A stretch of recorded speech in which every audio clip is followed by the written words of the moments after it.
एक दिन सवेरे बरामदे में आकर मैंने देखा दो कौवे एक गमले के पास खेल रहे हैं। तभी अचानक मेरी दृष्टि एक छोटे से जीव पर गई।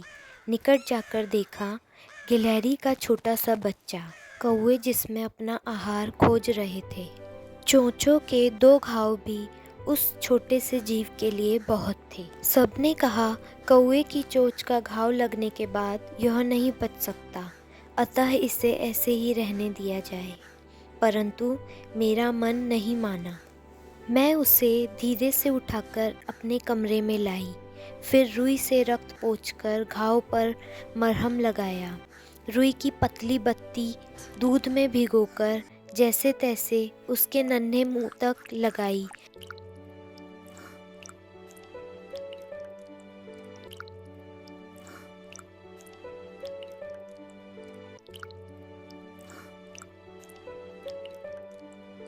कई घंटों के उपचार के उपरांत उसके मुंह में एक बूंद पानी टपकाया जा सका।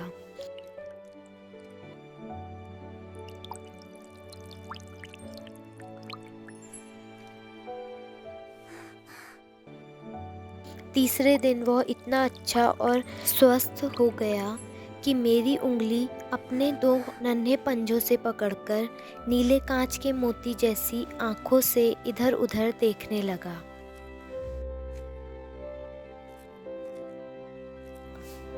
3-4 महीनों में उसके रोए झब्बेदार पूंछ और चंचल चमकीली आंखें सबको विस्मित करने लगी। हम उसे गिल्लू कहकर बुलाने लगे। मैंने फूल रखने की एक डलिया में रुई बिछाकर उसे तार की खिड़की से लटका दिया। वही 2 वर्ष गिल्लू का घर रहा। वह स्वयं हिलाकर अपने घर में झूलता और अपनी कांच की मनकोसी आंखों से कमरे के भीतर और खिड़की से बाहर ना जाने क्या देखता समझता रहता।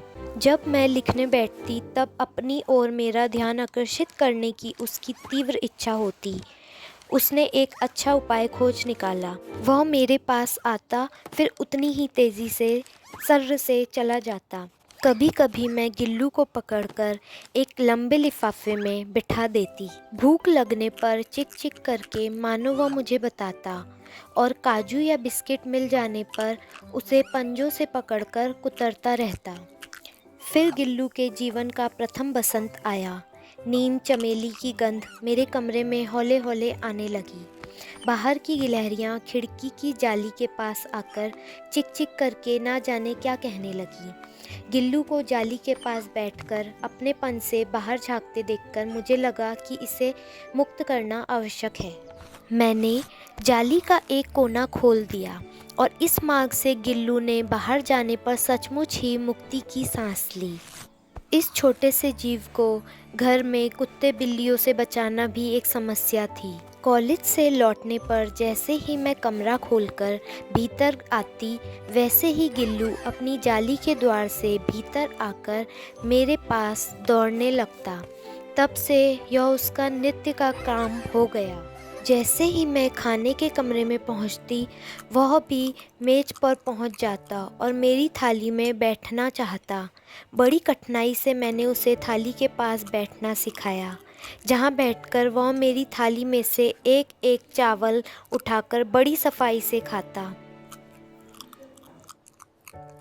उस बीच मैं थोड़ी बीमार हो गई और मेरी बीमारी में वह तकिए पर सिरहाने बैठकर अपने नन्हे नन्हे पंजों से मेरे सिर और बालों को इतने हौले हौले सहलाता कि उसका हटना एक परिचारिका के हटने के समान लगता।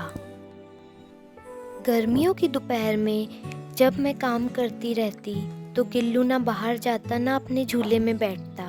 वह मेरे पास रखी सुराही पर लेट जाता और इस प्रकार वह मेरे समीप भी रहता और ठंडक में भी रहता। गिलहरियों के जीवन की अवधि 2 वर्ष से अधिक नहीं होती, अतः गिल्लू की जीवन यात्रा का अंत आ ही गया। दिन भर उसने ना कुछ खाया ना बाहर गया। अपने ठंडे पंजों से मेरी वही उंगली पकड़कर हाथ से चिपक गया जिसे उसने बचपन में पकड़ा था। प्रभात की प्रथम किरण के स्पर्श के साथ ही वह किसी और जीवन में जागने के लिए सो गया। उसका झूला उतार कर रख दिया और खिड़की की जाली बंद कर दी गई। दोस्तों, अगर आपको मेरी ये वीडियो पसंद आई है तो लाइक, शेयर और चैनल को सब्सक्राइब करना ना भूलें। फिर मिलते हैं आपसे नेक्स्ट वीडियो में एक और इंटरेस्टिंग स्टोरी के साथ। तब तक के लिए take care, bye bye and thank you so much for watching.